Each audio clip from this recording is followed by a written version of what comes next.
말씀은 신약성경 요한계시록 6장입니다.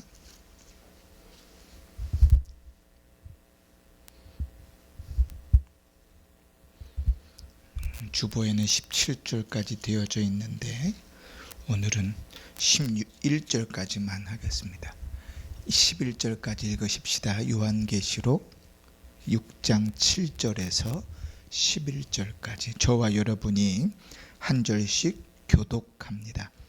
넷째 인을 떼실 때에 내가 넷째 생물의 음성을 들으니 말하되 오라 하기로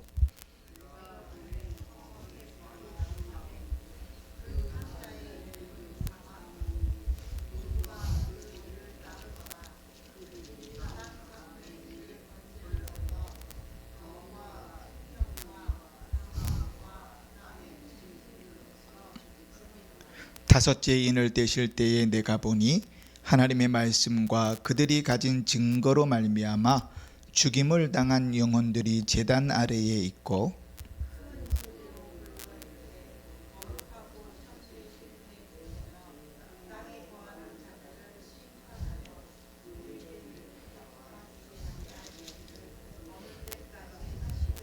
같이 읽습니다. 각각 그들에게 흰 두루마기를 주시며 이르시되 아직 잠시 동안 쉬되 그들의 동무 종들과 형제들도 자기처럼 죽임을 당하여 그 수가 차기까지 하라 하시더라. 아멘. 이제 본격적으로 6장부터 이제 요한계시록 이제 예언에 대한 말씀들이 진행되지요. 6장부터 저 뒤에 19장에 이르기까지 세 세트의 심판들이 이루어진다 그랬습니다. 그 첫 번째로 이제 예수 성부께서 오른손에 들고 계셨던 그 두루마리에서 성자께서 그 두루마리를 받으셔서 두루마리에 있는 7개의 인들을 하나씩 떼실 때마다 이루어지는 일들을 우리가 살펴보고 있습니다. 우리가 지난 시간에 첫째, 둘째, 셋째 인을 떼는 내용까지 살펴봤어요. 그리스도께서 첫 번째 인을 떼니까 성부 보좌 우편에 있는 보좌에 둘러싸고 있는 네 생물 중에 하나가 오라 이렇게 호명을 했더니 백마를 탄 기수가 나왔다 그랬습니다. 그가 한 손에는 활을 들고 또 면류관을 받아서 이기고 또 이겼다 그랬죠. 뭘 의미한다 그랬습니까? 예수 그리스도께서 반드시 승리할 것이다 그랬죠. 성경 처처에 이 백마와 관계된 내용들이 나온다 그랬죠. 승리와 관계에서.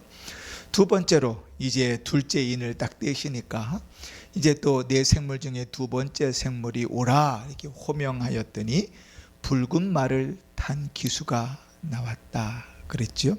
그 기수가 큰 칼을 가지고 허락을 받아서 서로 죽이며 화평을 제하여 버렸다 그랬습니다. 심판을 이야기하는 것 아니라 그랬습니다. 성도들이 이 땅에서 믿음을 지키기 위해서 살아가면서 불신자들에게 당하는 박해를 의미한다 그랬어요.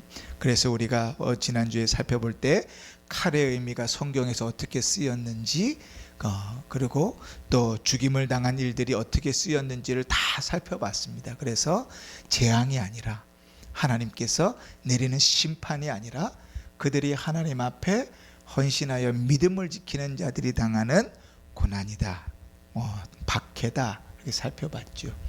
세 번째 인을 뗄 때에 또 검은 말을 탄 기수가 나왔는데 그가 저울을 들고 있었다 이렇게 기억하죠. 저울을 들고 있으면서 사람들을 둘로 나눴는데 한때의 사람들은 누군가 하면 한 데나리온의 보리석대, 한 데나리온의 밀 한 대. 그래서 믿는 자들이 스스로 그 믿음을 지키기 위해서 얼마나 어렵고 힘들고 고된 일들을 행해야 되는가 하는 것들을 보여줬죠. 우리가 소아시아 7개 교회를 향해서 쭉 살펴볼 때마다 계속 등장했던 내용이지요. 얘기가 같이 연결되어져 가는 것입니다. 그러니까 앞에서부터 하나님은 시종일관 똑같은 얘기를 하고 계시는 거예요. 신자들이 믿음을 지키기 위해서 자기들이 누릴 수 있는 것, 자기들이 당연히 할 수 있는 권리들을 내려놓고 스스로 힘들고 어렵고 고된 길을 걸어간다. 우리 주님께서 아무든지 나를 따라오려거든 자기 십자가를 지고 자기를 부인하고 나를 따르라 하셨던 것처럼 예수 믿는 자들에게 당하게 되는 고난과 어려움을 이야기하죠. 주님을 따르는 길은 넓은 문 넓은 길로 걸어가는 것이 아니라 좁은 문 좁은 길로 걸어가는 일이라고 말씀하셨던 주님의 말씀처럼 그들이 스스로 그 길을 택해서 걸어가는 거예요. 그래서 그들이 당하는 박해와 또 어려움들을 의미한다 그랬습니다. 자, 이렇게 첫 번째, 두 번째, 세 번째 인의 특징들을 잘 이렇게 정리해 보면 첫째, 둘째, 세 번째 그 대상들이 누군가 하면 신자들에게 있어요. 그 신자들을 하나님께서 어떻게 믿음의 삶들을 살아가는가, 그리고 그들의 삶 속에 하나님께서 어떻게 그들을 붙들고 이끌어 가시는가. 예수 믿는 일 때문에 박해를 당하고 고난을 당하고 힘들고 어렵고 외롭고 좁은 길을 걸어갈지라도 주님께서 반드시 승리하실 것이다 이야기한다 그랬죠. 그래서 초대교회 성도들, 요한계시록의 1차적인 목적은 당시에 박해받고 핍박당하고 어려움당하는 그 성도들을 위로하기 위한 말씀이라 그랬잖아요. 그래서 초대교회 성도들은 그 말씀을 읽으면서 믿음을 찾아서 카타콤에 들어가서 몸을 숨기며 살아가고, 예수 믿는다고 이야기하지 못하고 예수 믿는 일 때문에 직업의 선택의 제약을 받고, 예수 믿는 일 때문에 박해를 당하고 핍박을 당하고 잡혀가고 고문을 당하고 심지어는 순교하는 그 일까지 당하면서도 그들이 위로를 받을 수 있는 것은 성도의 삶, 신자의 삶은 그런 것이라고 이야기하시는 거예요. 그럼에도 불구하고 주님은 뭐라고요? 반드시 이기고 또 이길 것이다. 승리할 것이다. 너희가 세상에서 환난을 당하나 담대하라. 내가 세상을 이겼노라 하신 말씀이 그대로 옳다는 것을 증명하는 거죠. 그래서 우리가 예수를 믿는 삶, 특별히 이 소돔과 고모라 같은 세상 속에서 예수를 믿는다고 할 때 편할 수 없다 그랬죠. 편안한 삶을 산다는 것은 곧 내가 믿음으로 살지 않는다는 증거라고 얘기했잖아요. 믿음으로 사는 일들은 늘 자기를 쳐서 복종시키고 늘 주님 앞에 헌신하고 사는 삶이기 때문에 쉽지 않다 그랬습니다. 어려운 삶이라 그랬죠. 어쩌면 외롭고 괴로운 삶일 수 있다 그랬어요. 그러나 그 속에 주님이 주시는 평안이 있고 그 길 끝에 주님이 주시는 승리가 있으니 믿음으로 걸어가는 그 길 속에 어려울 수는 있어도 주님이 주시는 은혜와 위로는 반드시 있다는 것이죠. 이 땅을 살아가면서 우리 자신을 돌아보며 내가 참 편안한가? 내가 참 만족스러운가? 그러면 한 번쯤은 고민해 봐야 돼요. 내가 제대로 신앙생활을 하고 있는 건가? 그렇지? 자, 이제 네 번째 인으로 넘어옵니다. 네 번째 인까지는 첫째, 둘째, 셋째 인하고 되게 비슷한 패턴으로 진행하지만 네 번째 인부터는 또 완전히 다른 내용들이 진행이 됩니다. 이제 주님께서 두루마리에 있는 네 번째 인을 딱 떼시니까 보좌 주위에 있는 네 생물 중에 마지막 생물이 오라 그렇게 호명하죠. 그랬더니 무슨 생물이 왔습니까? 8절에 무슨 생물이 왔어요? 청황생물이 왔다. 앞에서 우리가 백마의 의미를 흰색 광학에서 쭉 성경에서 찾았어요. 붉은 말의 의미를 찾았어요. 검은 말의 의미를 찾았어요. 그런데 백마, 흑마, 정마 이 세 개, 이 세 색깔은 그래도 우리가 상상이 좀 되죠, 그죠? 익숙하잖아요. 붉은색은 피의 색깔이고요. 검은색은 어둠의 색깔이고 흰색은 빛의 색깔이니까 상식적으로도 좀 생각해 볼 만한데 네 번째 인을 떼서 나오는 그 인의 색깔이 뭐라고 그래요? 청황색 말이다. 야, 이 청황색 말은 도대체 무슨 말일까? 고민스럽죠. 근데 우리 주님께서요 고민하지 말라고 이 청황색 말을 정확하게 이거는 찾을 필요도 없이 딱 정해 주셨어요. 자, 8절 봅시다. 내가 봄에 청황색 말이 나오는데 그 탄자의 이름은 뭐라고요? 탄자의 이름이 뭐라고요? 아이고 참. 자, 8절입니다. 내가 봄에 청황색 말이 나오는데 그 탄자의 이름은 사망이니 음부가 그 뒤를 따르더라. 청황색이 뭘 의미하는가 고민할 필요가 없이 그 말을 탄 사람이 누군지를 정확하게 이야기하시네. 그 이름이 뭐라고요? 사망이라고요. 그러니까 사망인데 그냥 사망이 아니고 그 뒤에 뭐가 따라요? 음부가 뒤를 따르더라. 그치? 이 음부라는 말은 헬라어에서 하데스라는 말인데요. 이 음부라는 말이 구약 성경에서는 같은 의미의 단어가 뭐냐 하면 스올입니다. 이 스올과 음부는 좀 우리의 익숙한 표현으로 바꾸면 지옥이에요. 죽은 자가 가는 곳입니다. 사망이라는 기수가 청황색 말을 타고 나오는데 뒤에 음부가 따르더라. 그러면 그 죽음은 행복한 죽음이겠어요? 불행한 죽음이겠어요? 그렇지요. 죽는 것도 질이 달라요. 이제 우리가 뒤에서 살펴볼 기회가 있겠지만 죽는데요, 그 죽음이 고귀한 죽음이 있어요. 우리 주님께서 신자의 죽음, 성도의 죽음, 주 안에서 죽는 자는 복이 있다 하시는 죽음이 있고요, 어떤 죽음은 저주의 죽음이 있어요. 죄의 나락으로 음부로 떨어져 버리는 죽음이 있죠. 근데 오늘 이 청황색 말을 탄 기수가 주는 죽음은 뭔가 하면, 사망은 뭔가 하면 그 심판, 저주에 대한 죽음이에요. 그런데 이 죽음은요, 단순히 그냥 자연사 하는 게 아니에요. 우리가 보통 천수를 누리소서 그러죠. 천수가 무슨 말입니까?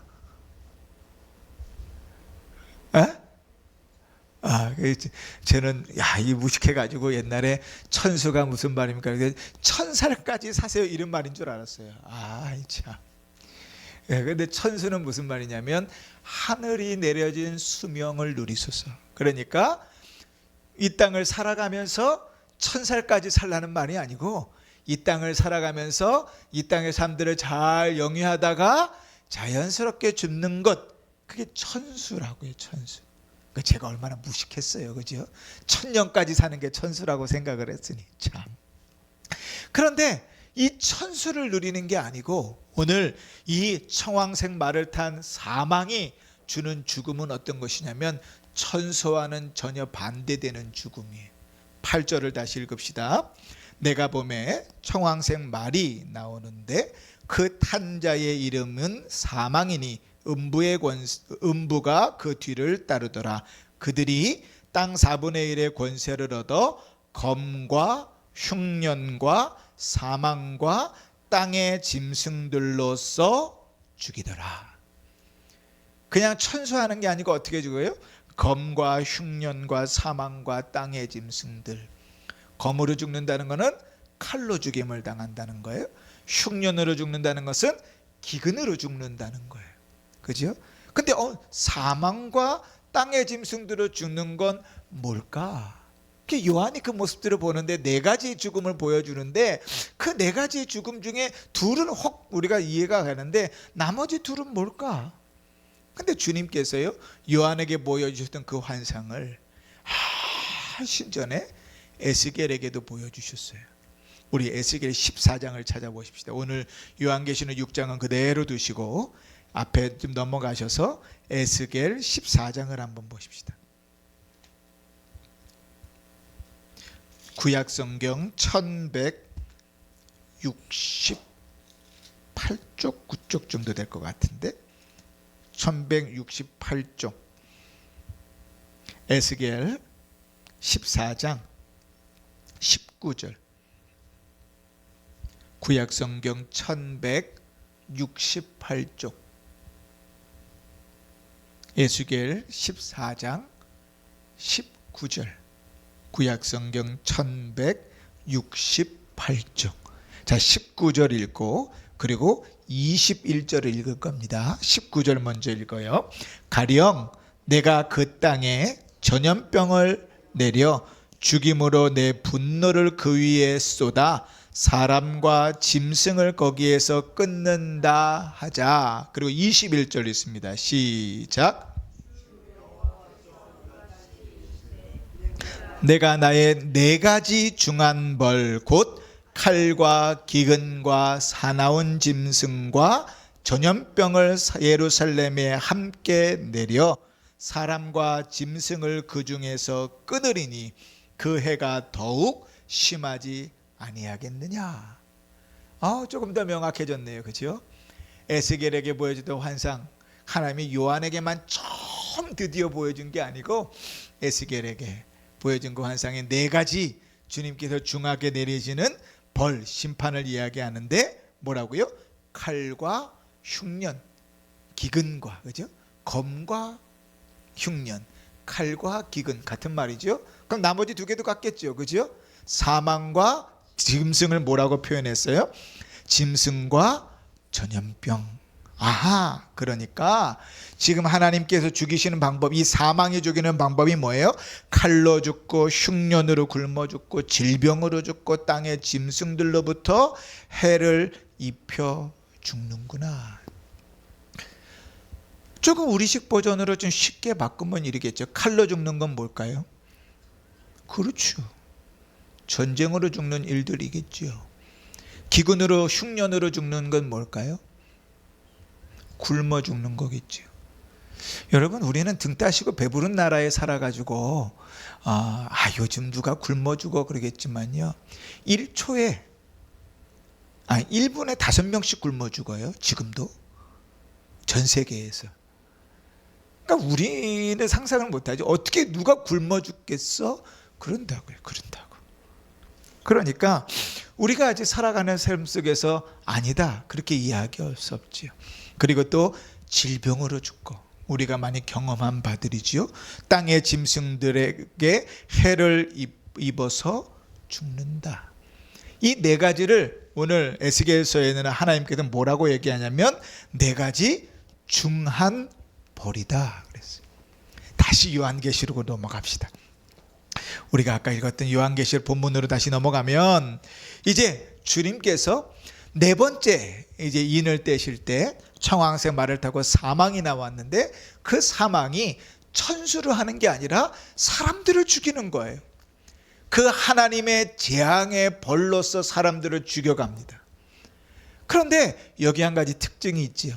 무자비하게 아무나 다 죽이는가? 오늘 성경을 다시 보면 8절 말씀에 뭐라고 해요? 그들이 땅의 4분의 1의 권세를 얻어. 다 죽는 게 아니고 몇만만 죽어요? 4명 중에 1명, 4분의 1만 죽는다고요. 근데 여기서 중요한 단어는 4분의 1도 중요한 단어지만 권세를 얻었다는 거예요. 누구의 명령입니까? 하나님 명령. 하나님의 심판이 임할 때 그 심판도 하나님께서 허락하지 않으면 이루어지지 않는 거예요. 그 재앙과 벌도요, 하나님께서 허락하지 않으면 이루어지지 않는 거예요.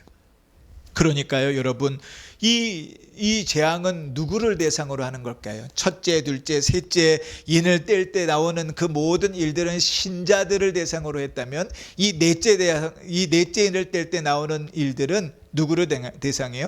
불신자들을 대상하는 거예요. 여러분, 우리 안에 그런 긍휼한 마음이 있어야 돼요. 불신자를 향하여 주님께서 재앙을 내리시고 큰 중한 벌을 내리실 때 어떤 일이 벌어지는가 하는 것들을 보는 거죠. 그래서 이 심판은요, 모든 불신자가 죽는 주님의 최후의 심판을 얘기하는 게 아니에요. 땅의 4분의 1에게만 허락된 심판이에요. 아직 온전한 심판은 남았어요. 그러니 여러분, 이 말씀들을 우리가 좀 적용해 볼까요? 우리는 늘 쉬운 말로 우리가 습관처럼 생사화복이 누구에게 달렸어요? 하나님께 달렸다고 이야기하죠. 이 땅을 살아가면서 신자는 믿음을 지키기 위해서 부당한 일들도 당하고 때로는 순교를 당하기도 해요. 근데 그 일이 누구 손에 달려 있는 거예요? 하나님 손에 달려 있는 거예요. 그런데 반대로 불신자는 이 땅을 살아가면서 하나님의 심판을 받기도 하지만 반대로 모두 받아요. 아니, 너무 형통한 것처럼 부러운 일들도 그들은 한다고요. 그래서 사실 그것 때문에 우리가 늘 시험에 걸려 넘어질 때가 있어요. 아니, 예수를 안 믿으면 저주를 받고 예수를 안 믿으면 폭삭폭삭 망해야지, 예수를 믿는데도 너무 잘 돼. 얼마나 속이 상한지요. 삼부자집이 있는데 첫째, 둘째, 셋째가 다 일이 다르잖아요. 그런데 첫째, 둘째, 셋째가 다 똑같이 돈을 버는 게 아닐 거 아니에요, 그죠? 그들이 하는 일에 따라서 다르게 벌 거라고요. 그 마치 우리가 그랬듯이 하나님을 믿지 않는데 너무 하는 일들이 잘 돼요.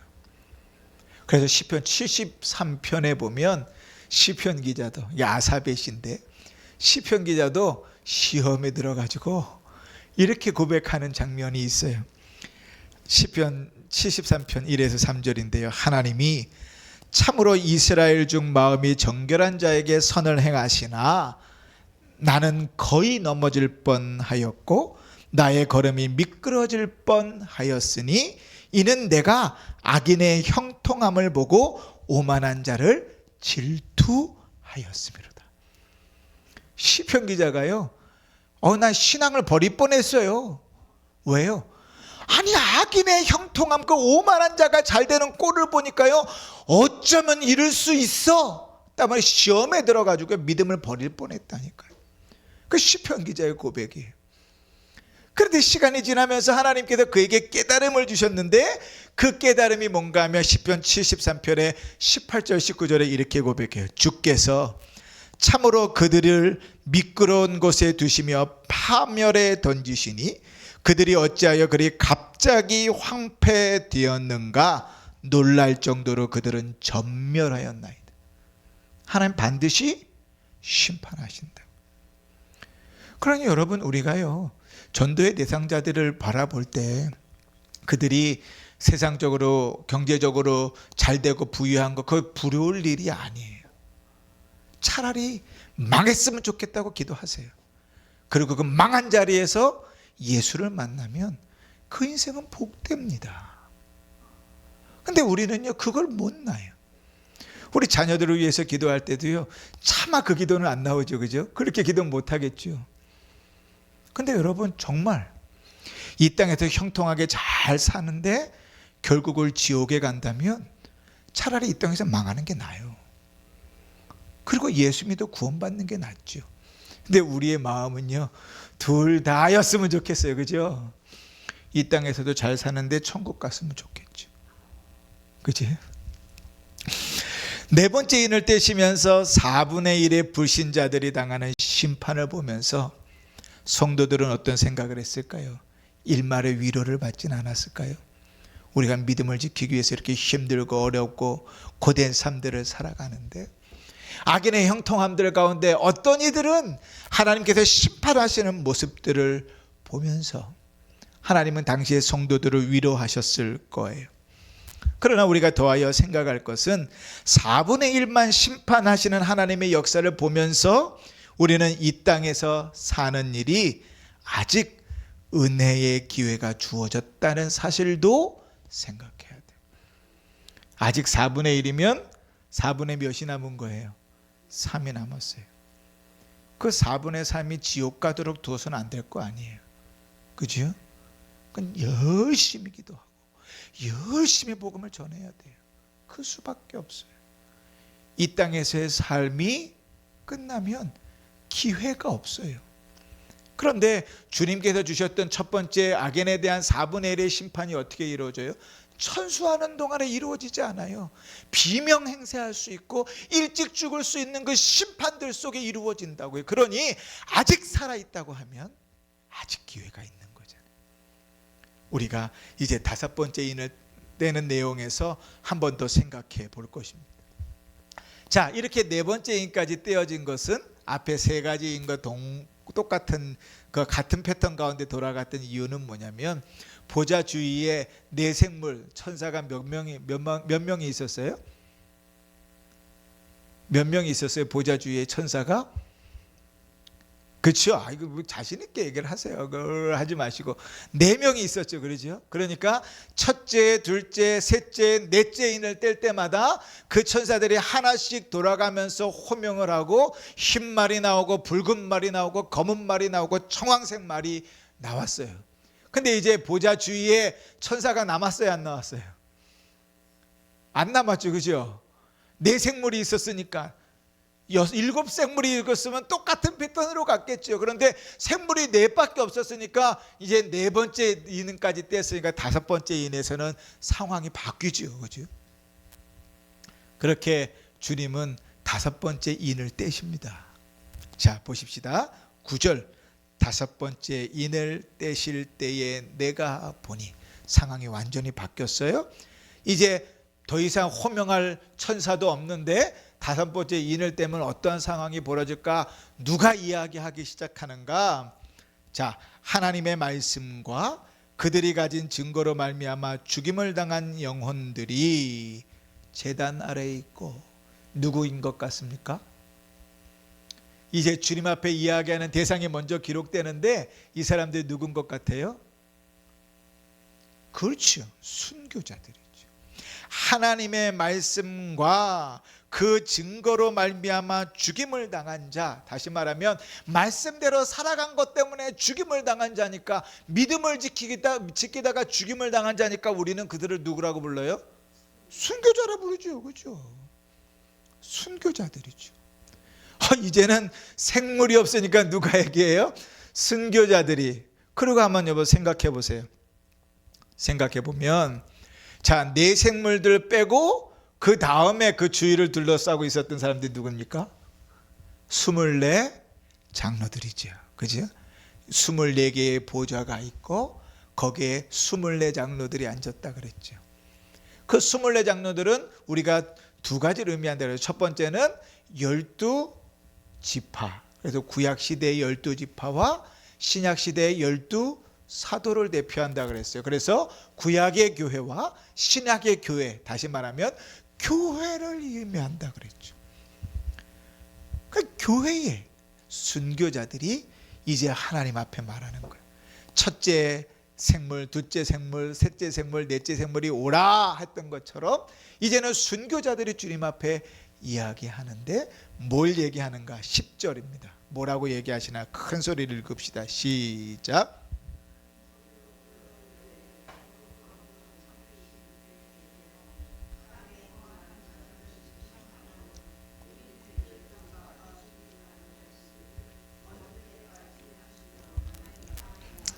아멘. 우리는 아까 앞에서 땅의 4분의 1의 심판을 받죠. 아직 4분의 3은 남았다 그랬잖아요. 그런데 순교한 자들이 어디에 있어요? 제단 아래에 있다 그랬어요. 그죠?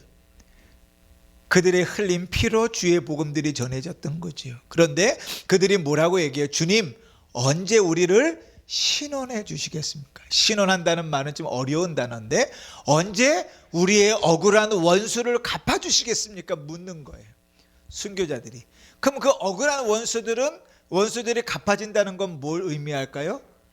주님의 최후의 심판을 얘기하시는 거예요. 주님 언제 최후의 심판을 하셔서 모든 악한 세력들을 다 멸하실 겁니까? 하늘에서 순교자들이 주님 앞에 묻는 거예요. 근데 그 물음에 대하여 우리 주님께서 이렇게 대답하십니다. 11절입니다. 시작. 각각 그들에게 흰 두루마기를 주시며 이르시되 아직 잠시 동안 쉬되 그들의 동무종들과 형제들도 자기처럼 죽임을 당하여 그 수가 차기까지 하라 하시더라. 아멘. 주님이 뭐라고 대답하세요? 좀 기다려라. 기다려라. 언제까지 기다려요? 그 수가 차기까지. 여러분, 이 대목들이 이단들이 아주 잘 인용하는 대목이죠. 자, 묻습니다. 하나님께서 구원받을 사람들이 몇 명인지 아실까요? 모를까요? 그렇죠. 역시 우리 은평중학교 성도님들은 훌륭하세요. 왜요? 예수님께서 요한복음 10장에 그랬잖아요. 내가 자기 양을, 목자는 자기 양을 아신다 그랬죠. 주님은 아세요. 그리고 그 아심이 언제부터 아셨는가? 창세전에 에베소서 1장에 보면 세상을 만드시기 전에 주님께서 예정하실 때부터 아셨어요. 우리는 모르죠. 우리는 몇 명인지 몰라요. 이단들이나 14만 4천 명이라고 이제 7장 인용해서 얘기하는데 우리가 나중에 7장에 할 때 그게 무슨 의미인지를 이야기할 거예요. 우리는 몇 명인지 모르죠. 그러나 주님은 아세요. 왜요? 주님께서 택하셨으니까. 주님은 택하셨고 그들이 누군지도 정확하게 알고 계시죠. 그런데 주님은 뭐라고 얘기하시는 거예요? 아직 그들이 다 구원받지 못했다. 그 표현. 주님의 시간과 우리의 시간이 다르지요. 그래서 베드로후서에 보면 당시의 성도들이 주님의 재림을 오매불망 기다리고 있는데 그 재림이 너희가 살 때 그때를 얘기하는 게 아니다가 뭐라고 이야기하면 이렇게 얘기해요. 베드로후서 3장 8절 9절에 사랑하는 자들아 주께는 하루가 천년 같고 천년이 하루 같다는 이 한 가지를 기억하라. 주의 약속은 어떤 이들이 더디다고 생각하는 것 같이 더딘 것이 아니라 오직 주께서 너희에 대하여 오래 참으사 아무도 멸망하지 아니하고 다 회개하기에 이르기를 원하시느니라. 아멘. 주님이 늦게 오는 게 아니라 주님께서 택하신 그 모든 사람들이 다 회개하고 돌아오실 때까지 주님이 기다리신다. 그러니까 여러분 이 말씀을 통해서 우리가 한 가지 생각할 수 있는 게 뭐예요? 우리는 오매불망 주님 빨리 오세요 기다리잖아요. 그죠? 주님이 오시는 날을 고대하면서 기다리잖아요. 제가 그러지 말라 그랬죠. 그죠? 아 주님 나 빨리 죽여주세요. 이런 망언을 하지 말라 그랬죠. 차라리 주님 빨리 오세요. 그렇게 기도하라 그랬죠. 그런데요 주님께서 다시 오시지 않는 아직 오시지 않는 이유를 오늘 성경은 명확하게 기록하고 있어요. 주님께서 아직 재림하시지 않는 이유가 뭐라고요? 그 수가 아직 차지 않았다. 주님께서 언제 오신다고요? 주님께서 택하신 자들이 모두 구원을 받으면 그때 오세요. 그러면 여러분 우리는 어떻게 해야 될까요? 이 대목만큼 하나님께서 창세전에 우리를 택하시고 그 택하신 수를 아시며 주님께서 그 모든 택한 자들이 구원을 받았을 때 다시 재림한다는 이 사실이 우리에게 가르치는 아주 명확한 이유는 뭐냐면 전도의 이유가 이것만큼 정확한 게 있을까요? 우리는 맨날 복음 전하는 일을 이야기하면 사도행전 28장 얘기하잖아요. 그죠? 주님께서 승천에 올라가시면서 그러므로 너희는 가서 모든 족속으로 제자를 삼아 아버지 아들과 성령의 이름으로 세례를 주고 내가 너에게 분부한 모든 것을 가르쳐 지키게 하라. 그러니까 하나님께서 명령하셨으니까 해야지요. 맞죠? 하나님 명령하셨으니까 해야지요. 근데 시킨다고 다 하고 싶어지나요? 그런데 적어도 예수 그리스도의 재림을 소망하는 자에게 복음 전하는 일은 당연한 일이에요. 하지 말라고 뜯어 말려도 할 일이에요. 왜요? 주님께서 택하신 자가 다 구원을 받아야 주님이 재림하시는데 내가 이율배반적인 게 아니고 주님이 다시 오실 날을 고대한다는 것이 새빨간 거짓말이 아니고서는 전도할 수밖에 없죠. 왜요? 내가 전도해서 한 명이라도 더 빨리 구원을 받아야 주님이 오시는데 주님이 오시게 오시라고 막 수고대한다고 입으로는 말하는데 복음은 전하지 않는다는 건 새빨간 거짓말이죠. 그죠? 오늘 주님의 말씀이 말하는 동기부여는 아주 명확하잖아요. 아직 심판할 때가 되지 않았다. 주님 보좌 앞에서 제단 앞에 모여있는 순교자들도 그토록 원하는 주님의 재림이에요. 주님의 심판은 우리보다 먼저 죽은 그 순교자들이 훨씬 더 강력하게 기대하고 있을 거라고요. 근데 주님 뭐라고요? 기다려라, 아직 아니다. 내가 택한 자들이 그 수가 다 차기까지 심판하지 않을 것이다. 그러면 여러분 우리가 살아가는 이 시대에 아직 주님의 심판이 임하지 않았어요. 그러면 이것은 우리에게 사마리아 땅 끝까지 이르러 내 증인이 되라고 말씀하시는 것보다 훨씬 더 강력하고 훨씬 더 명확한 전도해야 될 이유가 되죠. 주님은 언제든지 오실 수 있어요. 주님 언제든지 이제 재림하실 수 있어요. 언제든지 주님은 심판하시고 다시 임하실 수 있어요. 그런데 주께서 아직 오시지 않는 이유는 오늘 하나님께서 보좌에서 말씀하신 것처럼 아직 때가 안 됐다. 아직 내가 택한 자들이 다 구원받지 않았다. 그러니까 조금만 기다려라, 이렇게 이야기하죠. 근데 참 무서운 표현이 하나 있어요. 11절을 다시 보시면 아직 잠시 동안 쉬되 그들의 동무종들과 형제들도 누구처럼? 자기처럼 죽임을 당하여. 여러분, 지금 이 주님 앞에 하나님의 그 이야기하는 사람들이 누구라 그랬어요? 순교자들이라 그랬죠. 그런데 지금 주님은 어디까지 바라보고 오세요? 그들이 단순히 예수를 믿는 것만 이야기하지 않고 어디까지 이르러? 순교까지 이르러. 그러나 저는요, 성경 어디에서보다 이 구절만큼 우리가 전도해야 되는 정확하고 명확한 이유가 없다고 생각해요. 입에 침이 마르도록 전도해야죠. 적어도 누구라면 그리스도의 재림을 기대한다고 믿는 사람이라면, 말하는 사람이라면, 전도하지 않는다면 그건 새빨간 거짓말이죠. 주님의 재림은 언제 이루어지는데? 주님이 택한 자들이 구원을 얻으면 이루어지는데.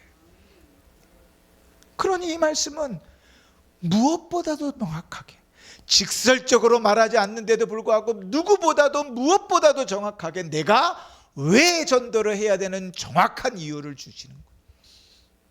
그러니 사랑하는 성도 여러분, 우리의 삶들을 좀 살펴봅시다. 예수님께서 빨리 재림하시길 소원하십니까? 아멘이죠.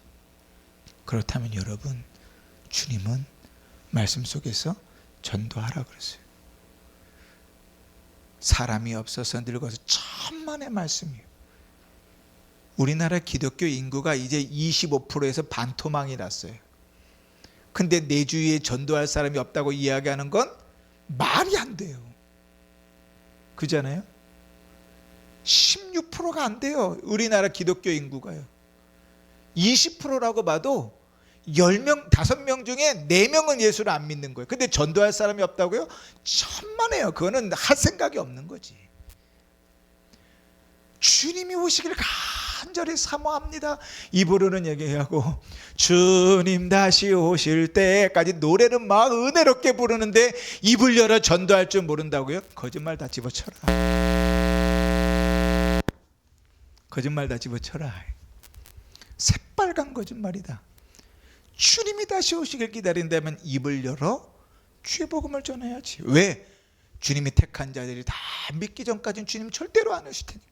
내가 입을 꼭 닫고 있는 한 주님은 절대로 안 오세요. 우리의 입을 열어서 주님의 복음을 전하여 택한 자들이 예수를 믿었을 때 주님의 정한 수가 차면 주님이 오시는 거죠.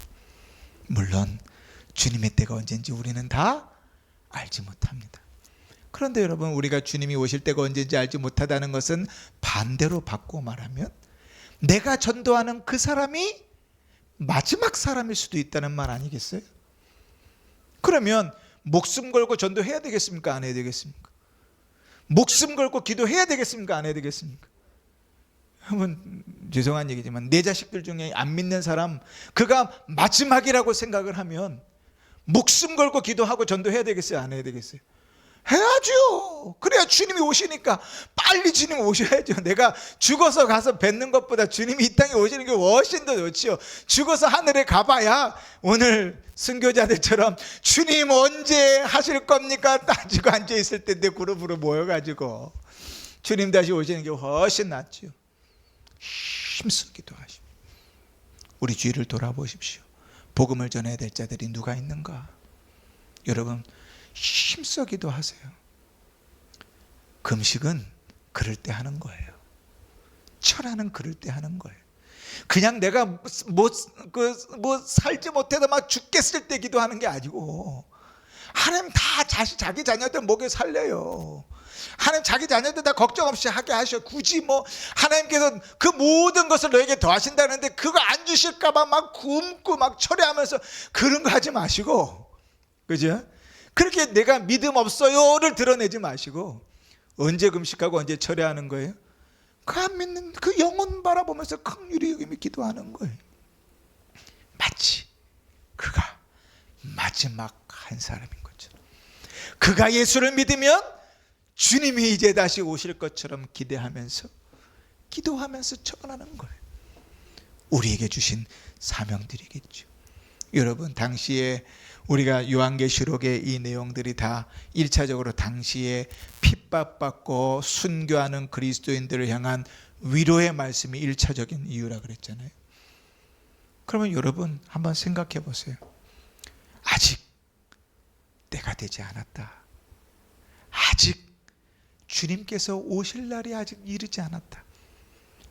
내가 너에게 분부한 것처럼 사마리아 땅 끝까지 내 복음이 전해지면 그럼 내가 다시 올 것이다. 당시의 성도들이 복음을 전하면서 믿음을 지켜가면서 얼마나 힘을 얻었겠어요.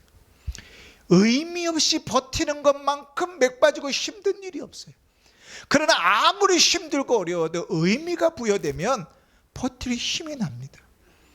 죽을 힘을 다하여 고생하고 뼈가 빠지도록 돈을 벌어도요, 그것 때문에 자식이 잘 되고 자식이 잘 먹어지고 자식이 문제 없다고 하면 견뎌져요. 해보셨잖아요. 그런데 쇠가 빠지게 고생을 했는데 아무런 의미가 없어요. 그러면 그것만큼 맥 빠지고 힘든 일이 없거든요. 주를 위하여 헌신하고 주를 위하여 고난의 길을 걸어가고 주를 위하여 기꺼이 내 자유를 포기하고 주를 위하여 목숨을 내놓는 삶을 살아가는 이들에게 주님께서 뭐라고 얘기하세요? 네가 그렇게 살고 있는 일이 너무 의미가 있다고. 의미 없는 일이 아니다. 그 일을 통하여 주님의 나라가 가까이 오고 있다. 당시 성도들이 얼마나 위로를 얻고 힘을 얻었겠어요. 사랑하는 성도 여러분, 우리가 4번째, 5번째 이내 내용들을 보면서요, 우리가 공통적으로 한 가지 적용을 좀 세워보십시다. 하나님의 심판은 반드시 있습니다. 우리를 구원하시는 구원이 반드시 있듯이 불신자를 지옥에 내다 던지는 하나님의 심판도 반드시 있습니다. 그 심판을 두려움으로 받으시고 믿지 않는 영혼을 향한 긍휼히 여기는 마음을 품을 수 있도록 기도하십시오. 그리고 그 마음을 가지고 그 영혼을 향하여 힘써 복음을 전하시고 그 영혼을 향하여 믿음으로 기도의 씨름을 하십시오. 하나님이 역사하실 때까지 주님께서 그 일들을 통하여 이 땅에 재림하실 것입니다. 그 은혜가 우리의 삶 속에서 경험될 수 있기를 주의 이름으로 축원합니다. 아멘. 기도하십시다.